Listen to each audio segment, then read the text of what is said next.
The Battle of Kondoa Irangi was a battle of the East African Campaign of World War I. Background: following successes at the battles of Lataminec and Carré, Entente forces under the overall command of General Jan Smuts continued their advance southwards into German East Africa. By April 17, 1916, General van der Venter's 2nd Division had reached the vicinity of the town of Kondoa Irangi, where they made contact with a unit of German Schutztruppe. The 2nd Division succeeded in pushing the enemy back, and captured the town on April 19.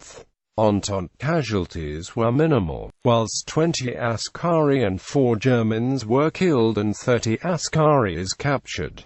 Also found were 80 modern rifles with ammunition and a large herd of cattle. Despite low casualties, van der Venter told the High Command that the 2nd Division was exhausted and would be unable to continue the advance for some time. During its advance from Moshi, the division had lost more than 2,000 horses, mostly due to the Zetse fly. Smuts then ordered van der Venter to consolidate his position at Kondoa Irangi, and reinforcements were brought up to aid this process. During this period, the rainy season began. This caused huge supply problems for the Entente force, as railway bridges were washed away by swollen rivers and roads became impassable. The 2nd Division was completely cut off, and was forced to scavenge for supplies around Kondoa. The result was a fall in health and morale. The German attack.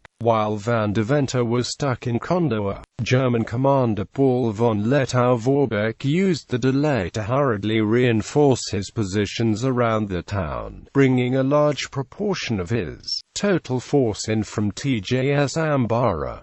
By early May, around 4,000 German troops had reached the area. The 2nd Division had by this point been weakened by illness and malnutrition and was reduced to just 3,000 men at Kondoa Irangi. The enemy assault began on May 7, as Lettow-Vorbeck's companies advanced to within 6 miles of Kondoa. Van der Venter withdrew his outlying positions and prepared to defend the center of the town itself. On May 9, the German attack commenced once again, starting with an assault on the southeast of the town which began at 7:30 p.m. 4 separate waves attacked, but all were repulsed with casualties by the 12th South African Regiment. In some places Germans reached the trenches themselves before being forced back by machine gun fire. The attack stopped in the early hours of May 10, having failed to dislodge van der Venter from the town. After the battle, Lettow-Vorbeck continued to occupy positions to the south of Kondoa for 2 months, launching sporadic raids on van der Venter's supply columns and communications, and shelling Kondoa with artillery, including 2 heavy guns salvaged from SMS Königsberg. Van der Venter was unable to attempt an advance due to a lack of horses and the exhaustion of his whole division. General Smuts sent 3 further South African regiments, the 10th, 7th and 8th, to secure the position. These men arrived on May 23.